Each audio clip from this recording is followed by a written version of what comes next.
dia, boa tarde, boa noite. A hora que você está assistindo é a hora que é importante para você e também para nós. Hoje para mim é um dia muito especial. Recordo com carinho, com uma gentileza incrível de um trabalho que nós fizemos num curso. Exatamente. Fizemos 3 dias um curso em Porto Alegre junto. Foi uma imersão maravilhosa. E eu hoje trago alguns temas que todos nós necessitamos. Quem não precisa é porque ainda não sabe. Estamos falando de segurança do trabalho. Segurança de trabalho é segurança de vida, valorização do trabalhador, valorização da empresa, enfim, tantas coisas envolvidas nessa miscelânea de informações e de formação. Você sabe que o objetivo desse Na Estrada Cast, eu estou com uma caneca nova, abençoada, que ganhei. Eu quero te dizer, Alexandre Eber, da minha alegria imensa por partilhar contigo este momento, esta tarde de reflexão. Em algum lugar do Brasil, nós estamos aí com o Motorhome. Então, Na Estrada Cast. Bem-vindo, meu irmão. Que Deus te abençoe, minha joia. Bom demais. Para quem está nos ouvindo e não tem noção, isso aqui é lindo demais. Esse motorhome aqui é fantástico. Eu já tive a oportunidade de conhecer aqui a cama, o quarto, aqui o banheiro. O luxo disso aqui é algo fantástico, pessoal. Minha casa, meu trabalho e minha vida. Obrigado, queridão. Muito legal. Ótimo. Meu irmão, gostaria que você se apresentasse primeiramente, né? E eu costumo dizer assim, o que dá realmente o gosto de vivenciar o teu trabalho? Porque o objetivo do trabalho, para minha concepção e da formação, é justamente o propósito. E eu percebo assim contigo naturalmente, desde a nossa imersão, é isso, quer dizer, quando a pessoa fala com amor pela causa que tem, isso é um propósito e é diferenciado. Então eu queria que tu te apresentasse, por favor, quem tu é aí. Então, eu sou Alexandre Eber Alves, eu tenho atuado com segurança num foco em comportamento. E quando eu digo isso, Marcione, eu digo com muito cuidado, porque alguém pode dizer, mas o Alexandre falando de comportamento não é área do engenheiro. E aí eu digo que eu trabalho comportamento em cima da minha experiência de como que o comportamento nos aproxima ou nos afasta de um acidente, claro, ou de uma doença laboral.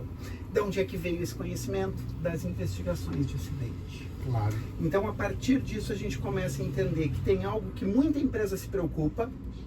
As sérias todas se preocupam com equipamento, com adequação, com máquina. Só que eu conheço várias empresas que fazem esse tema de casa, mas quando chegam lá continuam convivendo com os acidentes. Por quê? Porque existe algo que tem que andar junto. Claro. E aí entra a questão da cultura, do comportamento, dos valores. E essa questão da cultura da empresa dentro desse propósito de segurança. E olha que interessante. Porque a gente está falando de cultura, a gente tem uma cultura na sociedade. E isso acaba sendo um grande problema quando a gente vai para dentro das empresas. Por quê? Falando da gente aqui, se eu falar para um japonês, você não pode tocar nesse botão, você vai dormir tranquilo. Tranquilo, que ele Se vai você falar dormir para o tranquilo. brasileiro, você não pode tocar nesse botão, ele vai escrever um livro para amanhã, de hoje para amanhã. 1001 maneiras de botar o dedo nesse botão sem o meu chefe saber. Então, sabe que isso aumenta muito a responsabilidade do empregador. Eu tenho dito uma coisa, Marcione, que a nossa sociedade evoluiu e eu não vou fazer juízo de valor, porque eu tenho a minha visão, mas eu não vou fazer juízo de valor. Eu vou comentar o que está acontecendo na sociedade. Claro. Todo mundo pode fazer o que quiser, do jeito que quiser e se considerar o que quiser. E tá tudo certo. A sociedade já entendeu que isso é uma situação de amadurecimento. É uma situação real e concreta, não tem o que você fazer. E eu não vou fazer juízo de valor. Claro. O que eu quero trazer agora, sim? Entendendo essa lógica que a sociedade hoje absorveu como uma verdade, e ela é para a sociedade, isso é, a gente entende olhando sobre o prisma de engenharia, de segurança dentro das organizações. Você não pode fazer do jeito que quiser. Ou seja, já não é mais privado.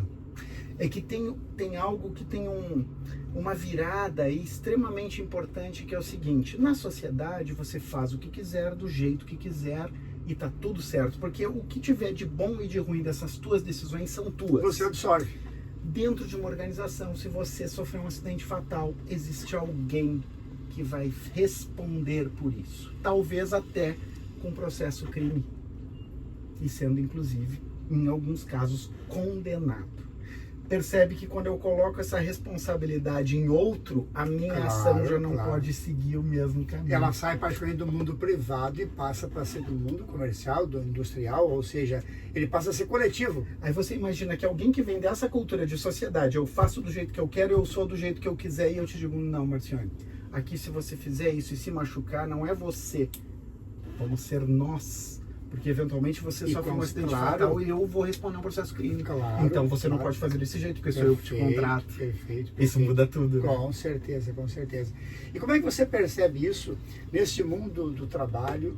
É a questão cultural neste momento.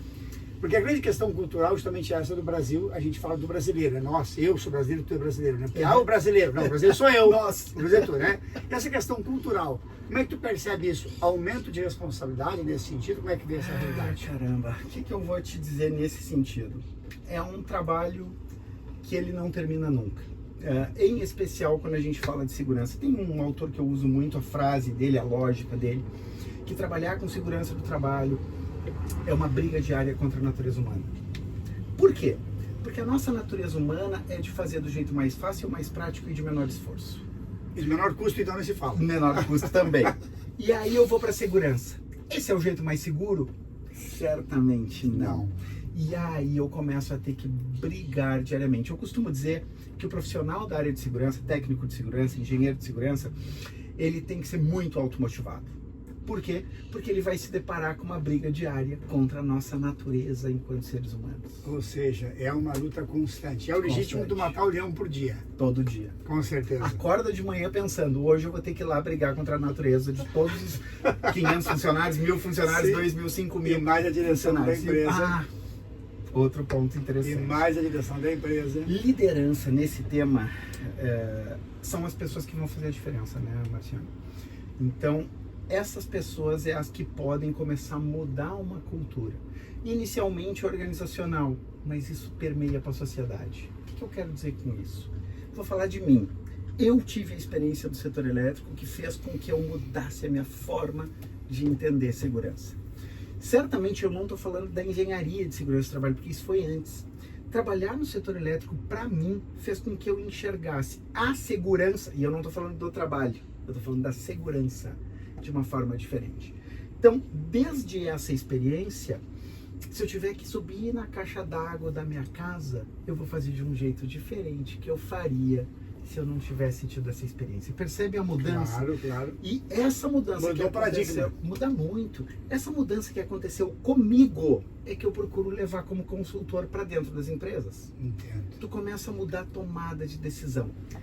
Quer ver um outro exemplo que eu dou em algumas palestras? As pessoas esperam que eu vou falar sobre segurança do trabalho. E aí eu digo, quer ver uma coisa? Você está na sua casa, você tem que trocar uma lâmpada. E você tem ali embaixo de você, tá com a lâmpada na mão já, você tem uma cadeira de rodinhas ali do escritório. E você tem uma escada que está lá longe que você vai ter que buscar para abrir, subir, fechar e levar. A cadeira é só subir. É só uma tomada subir, de só decisão. cair. É uma tomada de decisão. A cadeira é só subir e só cair. Decisão. É uma tomada de decisão. Naquele momento você toma a decisão. Não estou falando de trabalho, percebe? Depois a gente leva para o trabalho. Mas vamos falar da tua tomada de decisão no teu dia a dia. Se você subir na cadeira de rodinhas, posso afirmar, vai cair, vai quebrar o fêmur? Não posso afirmar. Por quê? Porque nós somos muito sortudos. E as próprias estatísticas de segurança nos mostram o quanto nós somos sortudos. Então o que acontece? A gente brinca com a sorte. O que eu digo? Você quer correr o risco de contar com a sorte para estar bem? Aí começa a cair uma ficha. Aí é a consequência. Aí tu diz, pô, só um pouquinho. Cara, eu vou ganhar aqui 2 minutos, 5 minutos. Faz sentido o risco, custo-benefício? A dor, o sofrimento, né? Aí você começa a tomar decisões diferentes. Essa questão do custo-benefício tem uma outra coisa que eu acho muito legal trazer. Eu uso às vezes em alguns treinamentos de gestão, de liderança. Tem uma aula de Harvard muito antiga que está disponível no YouTube. Se alguém tiver interesse, vale a pena ver. E ele faz uma avaliação, tem um auditório lotado com muitos alunos. E ele faz uma avaliação de custo-benefício, ele traz vários temas. Eu vou trazer um só dos que ele traz ali. Cigarro. A Philip Morris, acho que década de 70, se eu não estou enganado, começou a ter um problema num determinado país que eles queriam começar a taxar muito naquela época, imagina. E aí a Philip Morris fez um levantamento e viu o seguinte, é bom para a sociedade fumar? Custo-benefício. O que você tem de custo em termos deste contexto? Você vai ter pessoas que vão adoecer cedo e vão morrer mais cedo. Vão ter custos com tratamento dessas pessoas que você não teria. Mas do outro lado da balança, quando você fala em custo-benefício, você vai ter pessoas morrendo mais cedo e, em consequência disso, você não vai ter que pagar a aposentadoria para essas pessoas. E ele provou que era bom para a sociedade que ela fumasse, porque o saldo era positivo e muito positivo. Está fazendo sentido? Economicamente. Então a sociedade vai ser mais rica se todo mundo fumar. Olha que interessante. Aí a gente volta, pega essa situação, que essa ela cai e dá uma pancada na boca do estômago, né? Porque a gente diz, cara, eu não posso avaliar somente no custo-benefício. Só que aí eu trago isso para os líderes nas organizações. Quantas vezes vocês estão decidindo dessa forma e não tem essa dor do soco na boca do estômago olhando essa situação? Ou seja, se conseguir avaliar o contexto geral, o olhar é diferente. Senão, a consequência é diferente. E tem uma outra coisa que quando a gente fala de vida, quando a gente fala de saúde, quando a gente fala de acidente e alguém não voltar para casa, essa análise custo-benefício ela fica muito prejudicada. Porque o quanto custa o pai não ter um filho, não estar com um filho não estar com o pai, esse custo-benefício ele começa a ficar presente, não ser presente, né? Muito complicado. E aí realmente o valor torna-se significativo. Valor, aí é outro ponto. Valor. Eu trabalho muito, eu tenho uma palestra que o título dela é Sua segurança é um valor? Por quê? Porque valor é o que a gente usa para tomada de decisão. Se eu uso valor para tomada de decisão, eu tenho que me perguntar quais são os meus valores. Ou seja, o que realmente é importante para mim, que é importante para mim? Quanto valor. Porque senão é preço. Não é preço. Não, é exatamente essa analogia que eu faço. Bem diferente. É exatamente isso que eu falo. Porque se você, né, como é que eu faço isso em alguns treinamentos, às vezes em palestras, dependendo do tamanho, eu consigo trabalhar também. Eu vou para o público ali e pergunto, se eu te oferecer uma propina para você me passar uma informação da empresa que você tem e você não pode me passar, eu sei que você não pode, você sabe que não pode me passar, mas eu estou disposto a pagar. O que você leva em consideração? Ele pode levar duas coisas, né? Aparecem várias. Normalmente uma das primeiras que aparece é caráter, as pessoas levantam a mão. E aí o debate vai indo. Às vezes acontece de alguém largar de primeira, né? Valores, eu digo, valores, quanto? 5 mil, 10 mil, 100 mil, para brincar, né? Aí daqui a pouco, não foi isso. Aí, tá, então valores como princípios, agora a gente alinhou. Então quer dizer que a tua tomada de decisão, ela está muito atrelada aos teus valores. Legal. Aí eu pergunto, e como é que está o valor segurança aqui? Não é por acaso que as empresas dizem vamos transformar a segurança em um valor. Isso não é chavão. Isso tem um significado. E eu posso trazer, Marciano, uma experiência real de uma empresa que eu comecei em um trabalho e em um determinado momento esse trabalho parou. Eu já tinha recebido pela sequência dos encontros com a liderança. E eu achei que, deu alguma coisa aqui que eu falei alguma coisa, não fechou. E eu comecei a instigar a pessoa que estava me contratando, que era da área de segurança. Eu disse, poxa, não vamos continuar? Ela disse, não, Alexandre, não é nada a ver contigo. A empresa está passando por um momento isso, X aqui. Claro. Mas eu estava extremamente desconfortável, porque eu tinha recebido o valor e não tinha entregue todo o trabalho. Claro. Passou um tempo, essa mesma pessoa me chamou para a gente continuar o trabalho. E qual foi a razão? Eu muito comecei a instigar a liderança e uma das coisas que eu disse vocês têm que colocar nos valores da empresa, se vocês querem fazer essa mudança. Vocês têm que colocar o valor segurança nos valores da organização. E hoje não está. E eu comecei a instigar eles. O que eles queriam? Eles queriam zerar os acidentes. Eles queriam zerar as doenças laborais, porque ninguém quer. Mas eles não queriam mudar a forma de agir. E essa conta não fecha. Quando é que eu voltei? Claro. Quando eles tiveram um acidente. Sim. É lamentável, né? Aí o cara cai a ficha. Ninguém quer o acidente. Mas nem todo mundo está disposto a mudar a forma de trabalho. Isso vale para várias coisas na vida, né? Sem dúvida. Eu estou trazendo para segurança. Sem dúvida, mas sem dúvida. Todo mundo quer a vida de alguém que está muito bem sucedido. Mas nem todo mundo está disposto a fazer o que aquele cara bem sucedido fez para chegar até lá. Estudou, trabalhou mais de 10 horas por dia. Hoje tu olha e tu só vê a foto, mas tu não olha o filme. Se tu olhar o filme dele, tu tem que começar lá atrás, no minuto 1 do filme dele, e fazer a mesma coisa. Isso vale para segurança e vale para a vida em várias áreas. Né? Com certeza, com certeza. A grande dificuldade do processo, né? Me diz uma coisa. Acidentes também têm relação com cansaço mental e emocional. Com certeza, sem dúvida. É. Tem teorias que provam isso, né? Não sei o que estou dizendo. Nós vivemos hoje uma realidade dessa questão do burnout, da ansiedade, da depressão, que entra no meu tema, no meu campo, né? Que é a questão, eu digo sempre levando muito a sério, eu fico brincando para não ficar uma palestra tão pesada, né? Mas eu digo sempre que eu vou com uma caixa de ferramenta. Eu já vi falar isso lá na Band Eu vou com uma caixa da Band News. Eu vou com uma caixa de ferramenta porque eu vou lá para prevenir as pessoas para não quebrarem. Alexandre, tudo isso aconteceu depois de uma visita numa empresa, 300 trabalhadores e tinha 8 pessoas na equipe de manutenção. Ou seja, 8 pessoas cuidavam da manutenção daquelas pessoas, daquelas máquinas. Uhum. E quando eu perguntei quem cuidava da manutenção dos seres humanos, era um que era o RH. O RH admite demite, não cuida da manutenção. Então, ou seja, para te ver que literalmente aquela empresa estava bem. E o que eu trago presente? Deve conhecer com certeza também o Tempos Modernos, da tua época, do Charlie Chaplin, claro. né? Em 1936 ele faz um grito para a humanidade, porque ele estava lá apertando o parafuso, ele enlouquece. E aí eu me lembro da professora Matilde Tchequim, minha grande professora da Unicinos, que depois eu fui professor dessa disciplina de humanismo na Unicinos. Eu entrei na Unicinos como aluno, depois me formei, fui mestrado, voltei para a Unicinos como professor de humanismo e tecnologia. Olha só. E essa é a minha disciplina. E eu usava esse filme. E tu vê o Charlie Chaplin, faz um grito silencioso que o ser humano não é uma engrenagem. Então me fala um pouquinho para mim como essa questão assim na empresa também, essa questão emocional, o acidente do trabalho, como é que é a tua... O que acontece? Nós temos inclusive teorias, tem uma da Dupont que se usa muito ainda, né? O Safe Start. Ele traz os estados que nos levam ao acidente, que nos... Na verdade, a teoria é mais complexa. Ela pega 4 estados que nos fazem com que a gente cometa erros críticos e esses erros críticos nos levam ao acidente.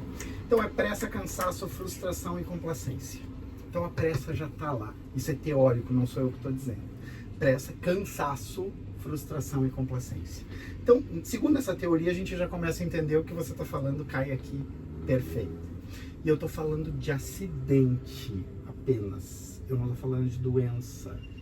Porque hoje está ficando cada vez mais claro, Marcione, que a doença, e a NR1 está vindo aqui trazer isso, quando ela fala gerenciamento de riscos psicossociais, ela está dizendo isso. Eu preciso controlar também como que isso está acontecendo dentro da organização.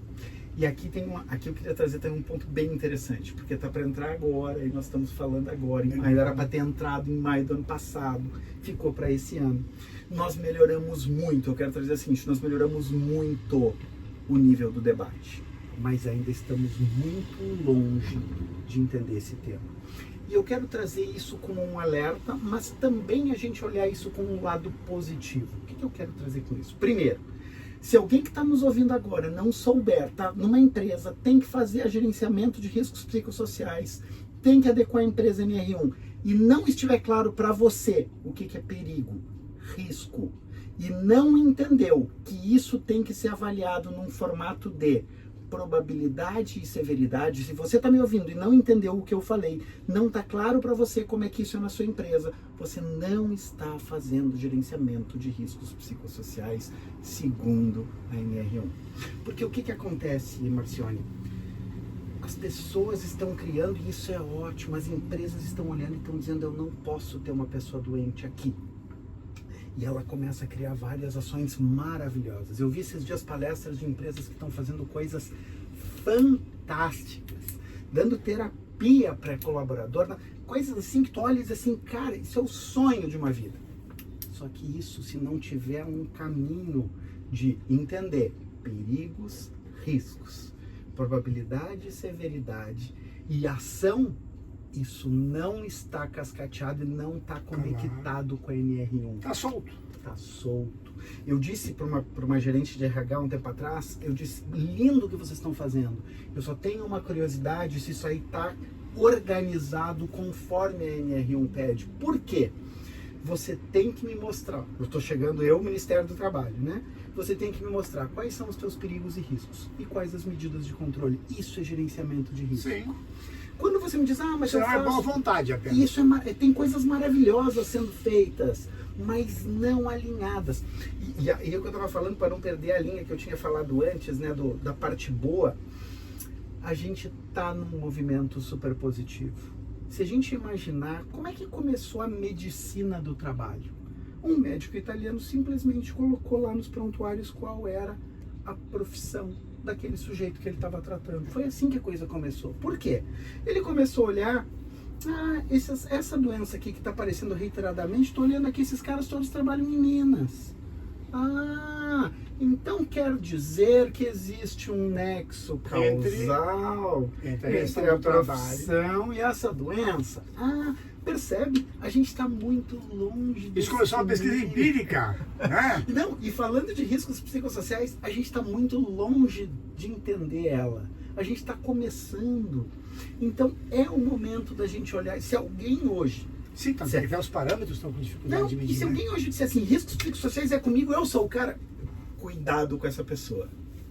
Hoje nós estamos todos aprendendo, inclusive o Ministério do Trabalho e Emprego está aprendendo sobre esse tema. Porque a gente está engatinhando. É por isso que realmente ele é literalmente novo, né? Na Até verdade, porque as realidades... Não, já é a uma lógica, atualização, né? é que a lógica, Marciane, a lógica não é nova. O que eu quero dizer com isso, né? A NR17 já tem o texto de questões psicossociais. Sim, essa vai uma atualização, na verdade, né? O que é o novo? E aí sim o que você está dizendo, que é o que gerou o alvoroço. Se a gente pegar a NR1, o que é sobre a NR1? E isso é outra coisa que eu vejo muita gente falando equivocado. NR1, riscos psicossociais, negativo. NR1 chama-se gerenciamento de riscos ocupacionais. Ela é muito ampla.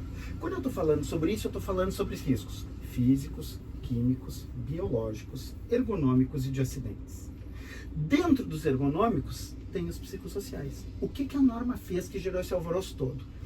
Eu vou exagerar, mas não muito. Ela pegou uma frasezinha lá e disse assim, você tem que fazer os gerenciamentos dos riscos que você já faz, vírgula, incluindo os psicossociais. Gerou esse alvoroço todo. Aí está o ouro. Porque agora ficou como legislação a obrigatoriedade de fazer isso. E ninguém sabe exatamente como fazer. Até pelos próprios parâmetros do quanto é que ultrapassa o limite e tal, né? E tem uma outra coisa, Marciane, talvez aqui você vai ser o maior aprendizado nosso. Eu gosto de fazer analogias, eu tenho falado muito isso porque elas esclarecem. Produtos químicos. Produtos químicos. Temos produtos químicos que em baixa concentração não vão nos causar nenhum tipo de doença. Em determinadas concentrações vão.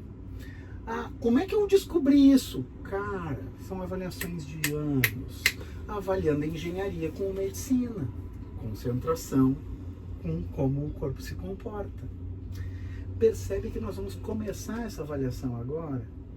Por quê? E tem uma subjetividade gigantesca no meio desse caminho.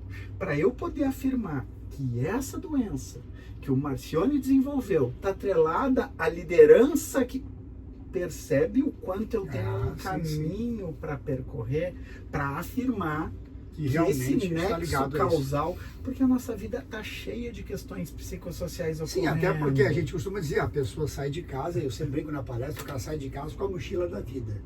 Ele leva uma mochila de vida quando ele sai de casa, não é no trabalho que ele vai contar essa mochila, ele leva de casa o sofrimento, a dor, é o marido que está bebendo, é o filho que não está bem na escola, é a mãe idosa que está em casa. Aí o chefe ainda cobra, e aí somou. Ou seja, onde é que está a correlação disso? Exato, então quer dizer, naturalmente você vai para o trabalho com uma mochila de coisas de casa carregada e que às vezes fica colocando no coleguinha, atira no colo do outro que também não entende nada, quer dizer, juntando o que você tem em casa com o ambiente de trabalho, que nem sempre é positivo como deveria ser, você tem o quê? Uma bomba que explodiu. E tem uma outra coisa, Marcione, que eu tenho dito em alguns locais, eu já vi em alguns locais eu não ter sido bem entendido. Como engenheiro de segurança, claro que eu vou focar para o garantir que as pessoas estejam bem, porque essa é a base do trabalho. Claro. Então, assim, independente do que diz a norma, a gente quer que as pessoas estejam saudáveis, e que elas não sofram acidentes. Ponto. Mas eu também não posso deixar de olhar para outra questão que é responsabilidade.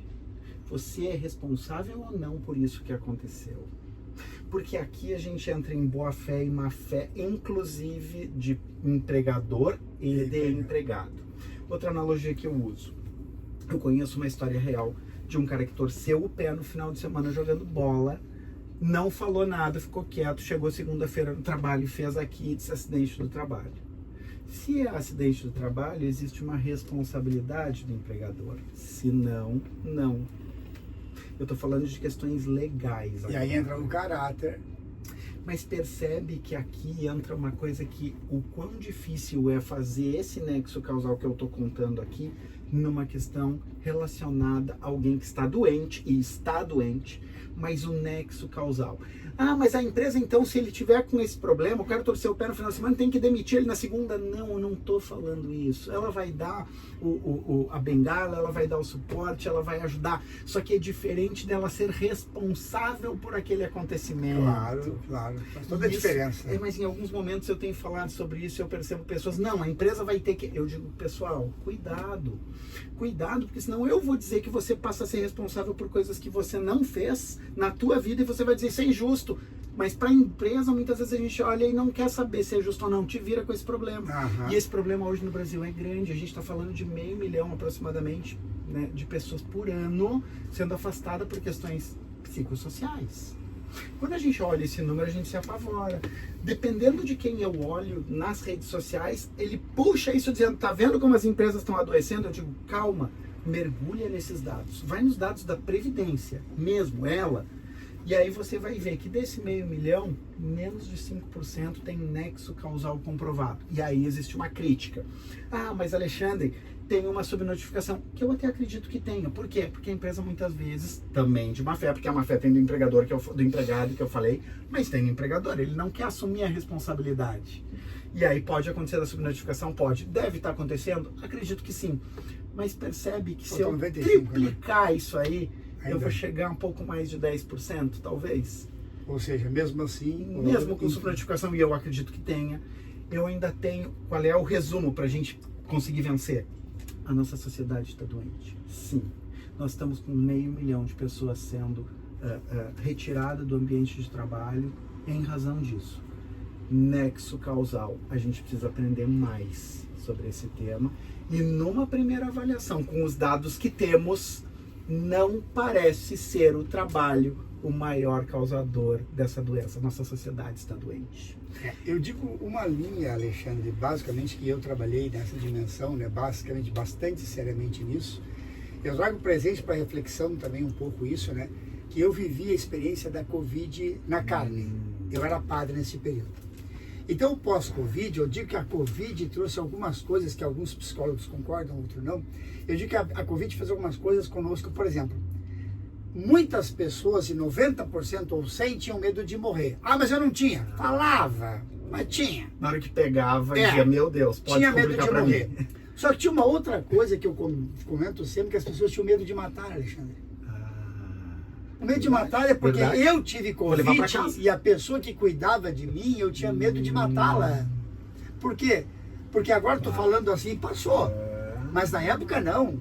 Quer dizer, eu vivi aqueles 20 dias de convalescença com medo terrível de matar alguém de que eu gostava, que cuidava de mim. Perfeito. Então, eu tinha o medo de morrer primeiro, depois eu tive o medo de matar na mesma realidade, e depois eu tive uma outra coisa que a Covid terminou conosco, que foi o rito do funeral.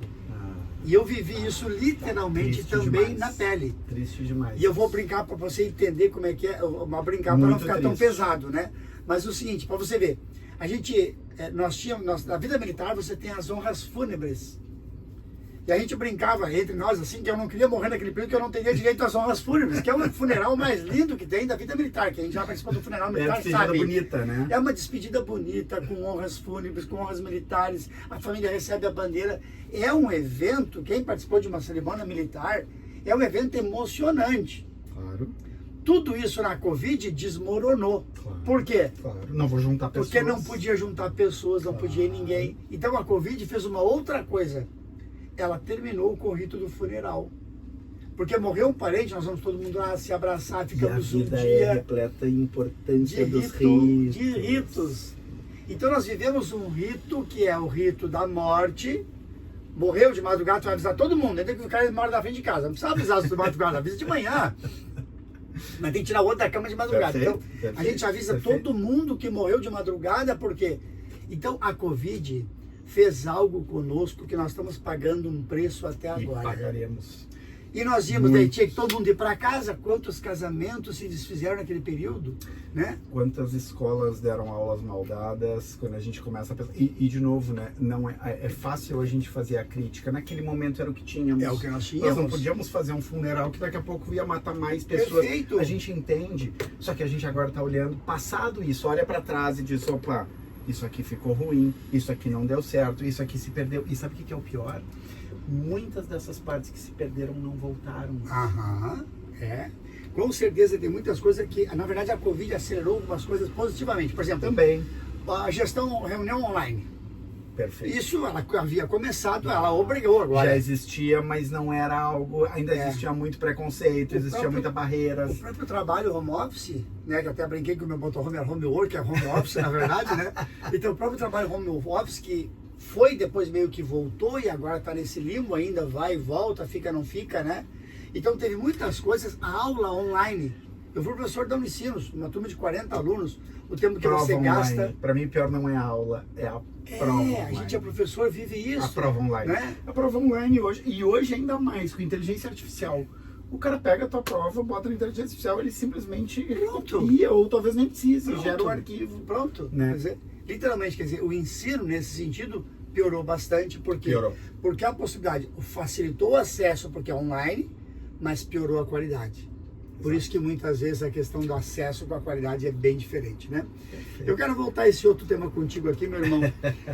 Um colaborador ansioso ou sem sentido que se torna mais vulnerável ao acidente de trabalho. Sem dúvida. Tem uma questão dentro daquela lógica, né, da frustração, pressa, cansaço, frustração e complacência, que é uma lógica da Dupont, faz todo sentido com o que a gente está falando aqui. Porque quando a gente está com a mente longe da tarefa, os olhos longe da tarefa, são os erros críticos, né, que a própria teoria essa nos fala, a gente está muito mais propenso a se acidentar. Né? E é uma realidade. É uma realidade. E isso, de novo, através de teorias, a gente já entendeu isso. E vamos lá, né? A gente nem precisaria ter um estudo tão aprofundado com um rótulo do ponto tão forte. Por quê? É muito simples eu pensar eu dirigindo. Estou cansado. Pronto. Eu não preciso pensar nisso. Estou operando uma máquina, que nesse caso é um carro. Estou operando uma máquina. E comecei a sentir aqui, eu não preciso de uma teoria do nível do ponto para dizer, cara, talvez numa dessas pescadas eu não volte. Né?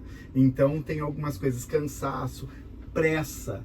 A avaliação, de novo, analogias são boas porque elas nos trazem carro de novo. Pressa, eu tô correndo, eu tô me dando conta que eu tô fazendo coisas que estão me colocando mais próximo de um acontecimento. Tô falando do carro, isso acontece quando o cara tá lá na frente da máquina, tá carregando uma caixa, tá subindo numa escada.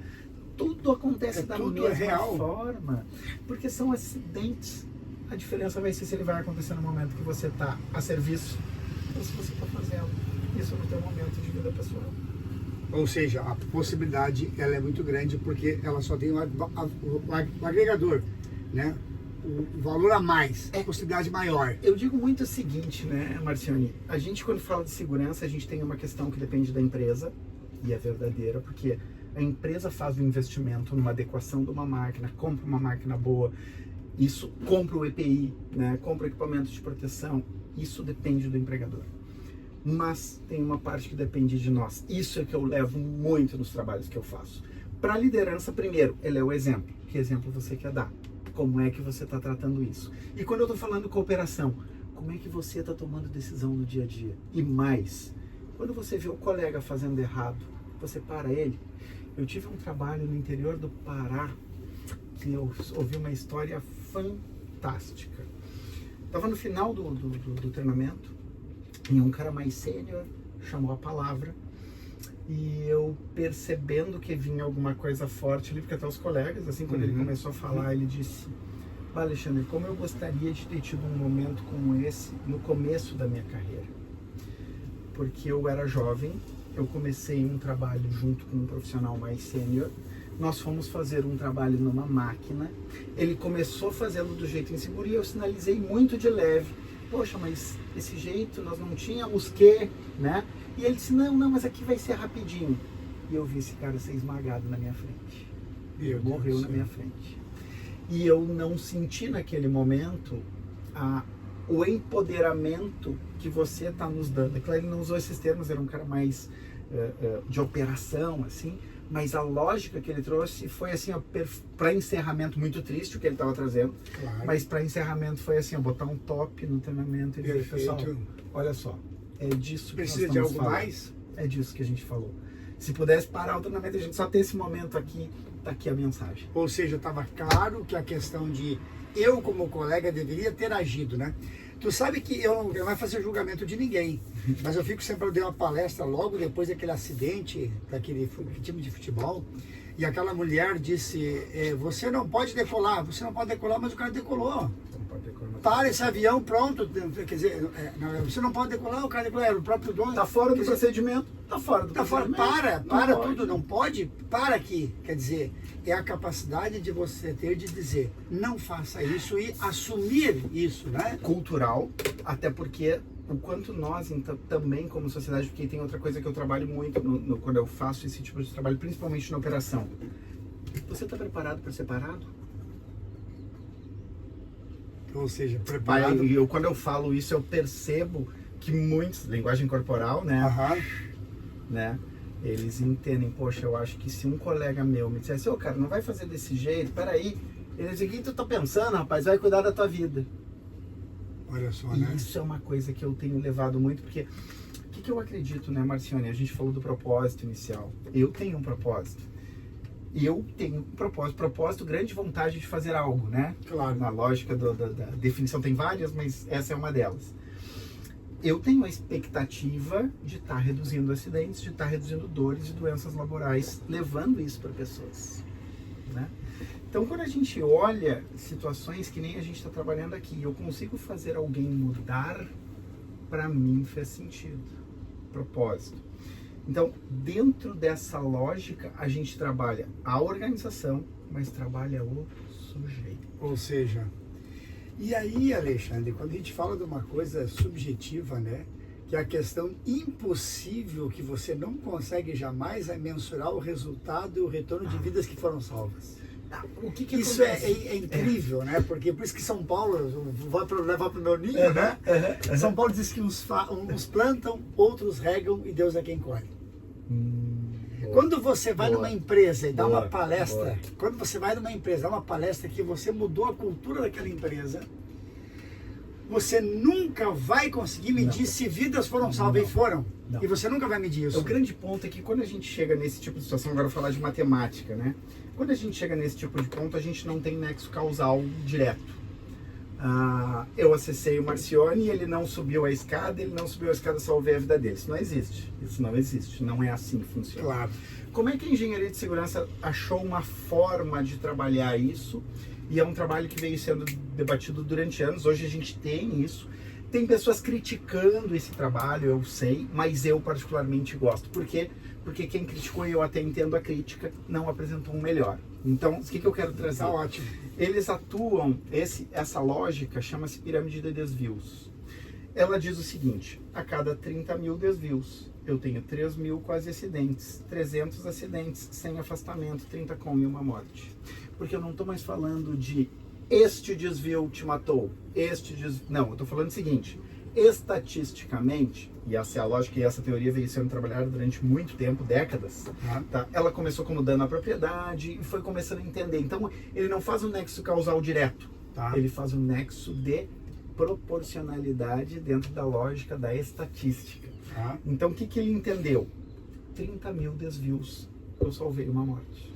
Salvei uma vida, na verdade, né? Se eu conseguir tirar, aí tu diz, 30 mil desvios é muita coisa. Se eu pensar em termos de trânsito, você vai ver que não.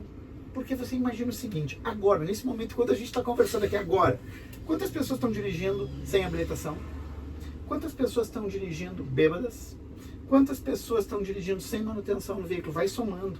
Quantos locais estão carros passando em locais onde não tem placa de pare, que ela está caída, está quebrada, o semáforo está quebrado, tem buraco na pista, somei 30. 30 mil, né? O que vai acontecer agora? 3 mil freadas bruscas, um desvio, nada vai acontecer. 300 acidentes sem afastamento, ou seja, beijinho de para-choque, um roxo, nada demais. Vai trabalhar amanhã, depois do acidente. 30 pancadas. Vai ter gente com fratura no fêmur, dano neurológico, pancada. E uma pessoa vai morrer. Então, quando eu começo a olhar isso, não mais, este buraco vai matar alguém. Não. Este buraco, aquela pessoa dirigindo sem habilitação, aqui, eu vou somando. E eu começo a ser permissivo com isso. Somei. No que eu somei, a estatística vai ser implacável comigo. Porque não adianta eu brigar com números, né? Com certeza. E outra coisa, nessa dimensão assim, o que acontece? Quando você faz a preparação deste pessoal, que você também trabalha com essa prevenção, né? A grande questão do acidente é isso, né? Prevenção, depois a investigação. Eu preciso dizer isso, terminou, né? Eu não tenho tempo para prevenção, então guarda tempo para investigação, porque vai acontecer. Perfeito. Quer dizer, e aí, como eu digo, né? E essa questão, como é que vê nessa questão da estatística, daí quando você consegue perceber o estudo diferenciado entre aquele que foi preparado, que foi alinhado, né? Como é que funciona essa relação daí? O que acontece, né? Quando a gente começa a ter, primeiro, né? A empresa adequou, né? Porque a primeira coisa é estrutura. E ela está trabalhando agora comportamento. Tem várias empresas aí que tem cases fantásticos de empresas que atuam em atividade de risco alto, que estão com 0 acidente, que viraram o ano passado sem nenhum acidente. Então, assim, por que essas conseguem e outra tem 30, 40, 50 acidentes no mesmo ano? Porque tem algo acontecendo que está por trás do que a gente vê. Quer ver um outro exemplo, Marcione? Eu fui chamado uma vez para uma empresa, a gente acabou não fechando porque ela tinha uma urgência e eu não tive como atender. Ela disse o seguinte: rapaz, paramos uma empresa aqui, uma obra, mais de 500 pessoas. A gente teve 2 acidentes fatais num curto período de tempo, situações completamente diferentes. 2 pessoas morreram, uma, poucos dias depois outra. A gente parou tudo e a gente não está conseguindo entender, porque a empresa não tem desvios, historicamente. Aí eu disse assim, matematicamente o que você está dizendo não fecha. O que eu estou percebendo já na tua fala aqui, isso por telefone, depois até a gente avançou, esse cara, eu não vou, ele disse, preciso que tu venha para cá agora, eu estava em Brasília, eu acho que eu não tenho como, né? Eu não vou conseguir te atender, eu tenho um compromisso aqui, ele não vou conseguir, mas o que eu posso te dizer no que tu está me dizendo? Tu está me dizendo que você jogou 2 cartõezinhos de 6 números em 2 anos consecutivos e você ganhou a Mega Sena acumulada nos 2 anos, isso faz sentido para ti? Então, o que eu posso te dizer é que você não está vendo o que está acontecendo. O que você precisa melhorar é o teu processo de gerenciamento de segurança. E não são ações isoladas. Isso é um processo. Porque as pessoas estão passando pelas condições inseguras, pelos comportamentos inseguros e não estão registrando, não estão anotando. Quem traz isso de forma fantástica, que abre a mente para quem não conhece a lógica, é o livro A Organização Sem Medo, da Amy Edmondson, que fala da segurança psicológica. Organização Sem Medo. É a Organização Sem Medo, né? Uhum. O que ela traz ali, né? A origem do livro é fantástica. Quando ela diz que foram entender como é que aconteciam os erros em hospitais, foram lá tabular os dados, voltaram e deu exatamente o contrário do que eles esperavam. Poxa, peraí, eu tenho hospital classe A, B, C, D, e cheguei lá e os hospitais piores têm menos erros, os melhores hospitais erram mais. Erramos na tomada de dados no campo, volta para o campo, ela fala, tem um vídeo da Amy Edmondson falando isso no YouTube, né? Como é que surgiu isso? Volta lá para a gente revisitar os dados. Foram lá, revisitaram os dados e confirmaram que dava invertido. Eu disse, não, só um pouquinho. Como é que o melhor hospital, ele erra mais que um hospital classe C, D? E aí, mergulhando, elas entenderam que os melhores hospitais reportam, porque ao reportar, tratam, ao tratar, resolvem. Essa lógica do livro Organização Sem Medo, ela perfeitamente entra na indústria, no setor de serviço, quando a gente fala de segurança do trabalho. Eu tenho poucos reportes. Cuidado, porque talvez você não esteja vendo o que está acontecendo, não vendo, não está tratando. Não está tratando, a diferença é que horas vai acontecer. As empresas acontecem, né? Eu já fui responsável por segurança do trabalho em indústria. É impressionante que quando a gente não toma esse cuidado, Marcione, o acidente igual acontece depois. Por isso que até a empresa que eu trabalhei, né, numa multinacional americana, a gente tinha uma reunião com plantas do mundo todo e a gente fazia o que a gente chama de abrangência em segurança do trabalho. Então, o cara tem a mesma máquina que eu lá no interior do sei lá, da Índia, teve um acidente desse jeito, o que ele fez para evitar que aconteça um novo igual? Eu aqui tenho a mesma máquina, eu tenho que fazer a mesma coisa ou fazer algo que resolva o problema, porque eu tenho que ter um aprendizado com o que aconteceu lá, senão eu vou ter o mesmo acidente aqui daqui a um tempo. Perfeito, perfeito. Nisso a aviação civil é muito boa. Sem dúvida, olha só, eu preciso mais 10 minutos eu percebi que esse garoto, eu falo Obrigado pelo garoto, né? Pelo garoto é fantástico, já ganhei o dia. Esse garoto vive e respira, né? E aqui tá suando porque nós estamos embaixo de uma árvore que não está dando sombra nenhuma. Então, nós estamos dentro do meu território aqui. Coisa boa. Meu irmão, deixa eu te dizer uma coisa. Eu queria que você... segurança protege o corpo. O que protege a mente e o coração do trabalhador? Cara... Acho que o acolhimento, uma cultura boa. Eu trabalho muito também, eu tenho um programa aqui com um hospital aqui de Porto Alegre, um dos melhores hospitais de Porto Alegre, e a gente trabalha muito a lógica do tutor que é aquele cara que recebe o novato.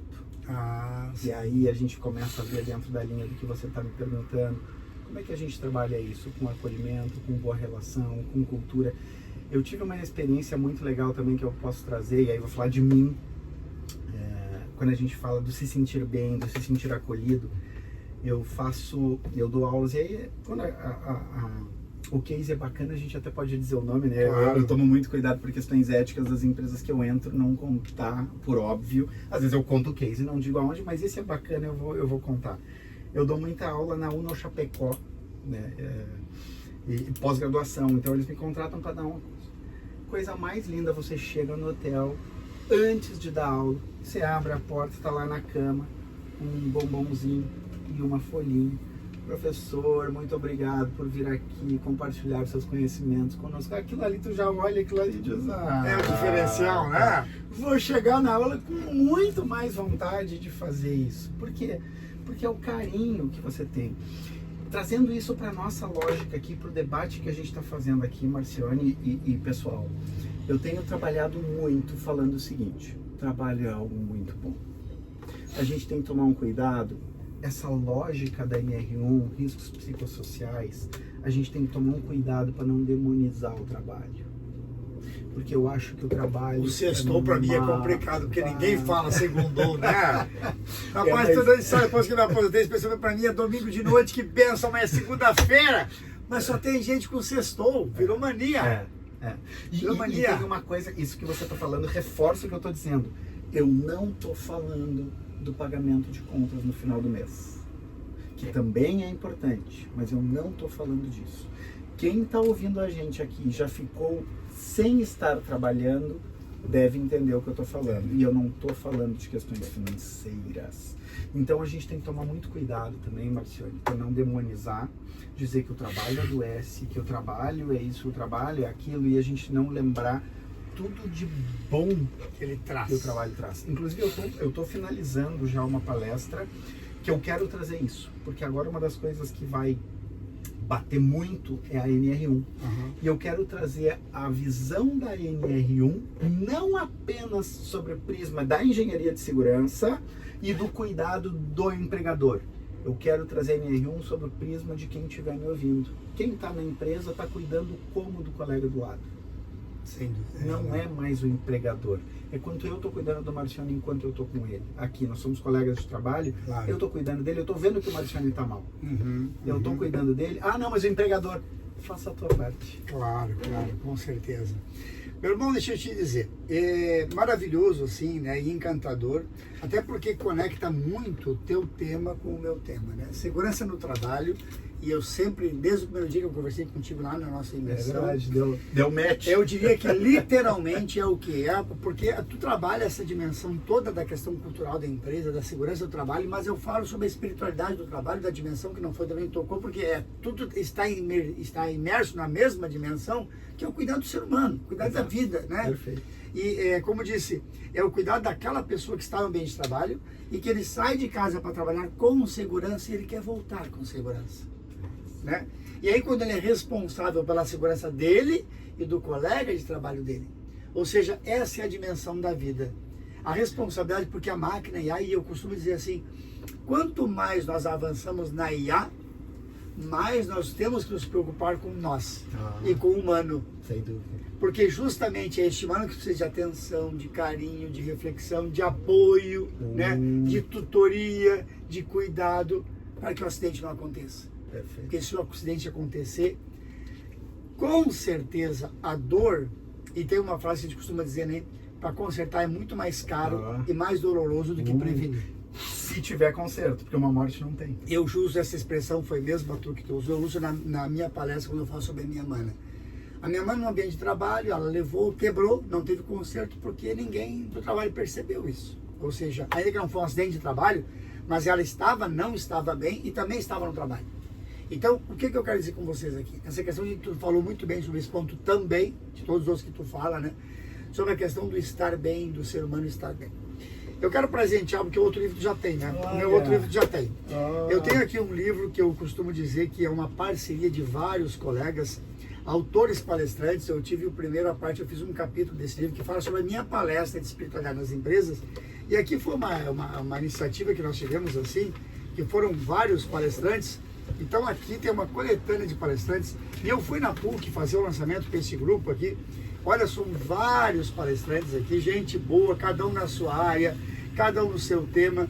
E aí eu queria partilhar contigo. Muito obrigado. Autores palestrantes. Ou seja, assim como tu fala com toda a tranquilidade, toda a beleza, da tua vida pela segurança.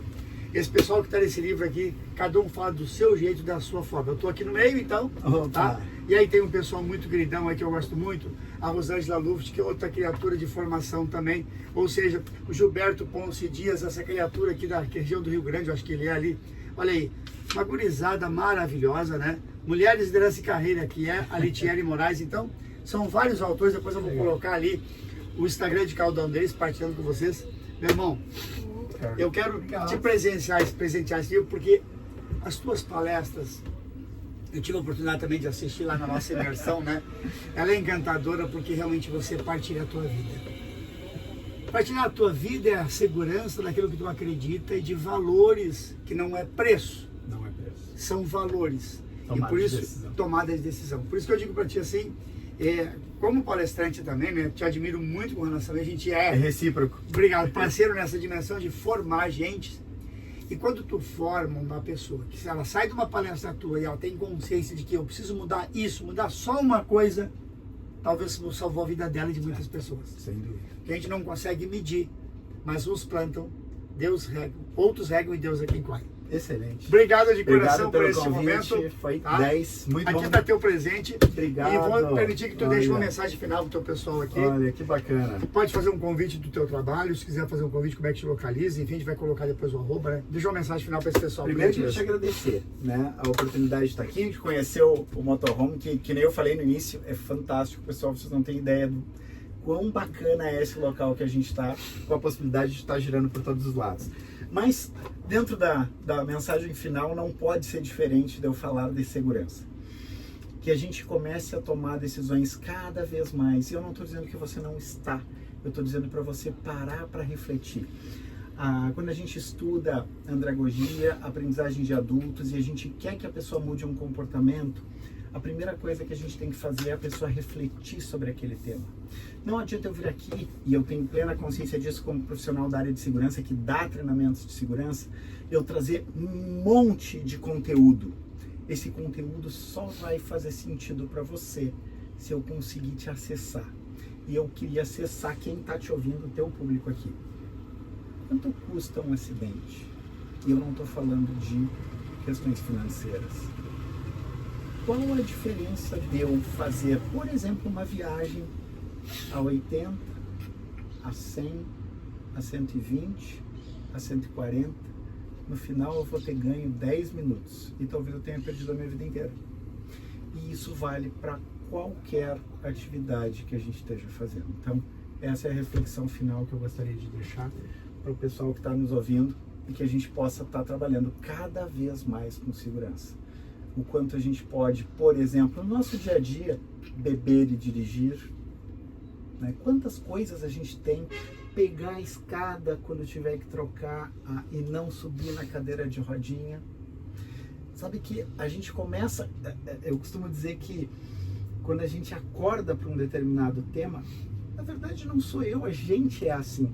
Se eu te falar de um carro que você não conhece, você vai dizer, eu nunca vi. Você vai sair daqui, vai começar, vai ver esse carro, aquilo começa a fazer sentido.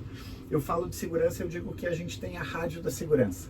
O que é a rádio da segurança? Nós aqui agora, nesse momento que a gente está, tem várias ondas de rádio chegando aqui até nós. A gente está ouvindo elas? Não. Qual a razão? A gente não está sintonizado na frequência? Se a gente for ali, ligar o rádio, sintonizar, tem uma rádio nos passando uma informação. Dentro dessa lógica, eu costumo dizer que quando a gente está numa planta industrial, quando a gente está numa obra, quando a gente está em qualquer lugar, se a gente estiver sintonizado na frequência, a gente está ouvindo a informação. Se a gente não tiver, ela está lá, que nem a onda de rádio está aqui agora, mas a gente não está ouvindo, porque a gente não está sintonizado. O que eu digo é, sintoniza na rádio da segurança, porque daqui a pouco ela está te dizendo, para, mas você não está sintonizado. Olha o colega, você não está sintonizado. Se você sintonizou, você ouviu, e ele tem uma informação extremamente rica. E isso é que pode transformar a minha vida, a tua vida, o teu colega de trabalho. Segurança no trabalho com o Alexandre. Obrigado mais uma vez por esse momento, por essa visita à minha casa, ao meu escritório. Eu que agradeço e essa parceria de amizade, palestras também, consultoria, também a gente se acha, depois a gente coloca o teu Instagram lá, o pessoal te seguir também e admirar aquilo que eu já tenho pela minha vida, que é a admiração ao teu trabalho, porque conecta demais com o meu tema, porque a espiritualidade salva a vida e segurança no trabalho nem se fala. 10. Deus te abençoe, obrigado a você. Obrigado mesmo. Obrigado a vocês pela gentileza de estar comigo. Deus abençoe. Até a próxima no Na Estrada Cast. Um abração. Forte abraço. Fiquem com Deus. Até mais.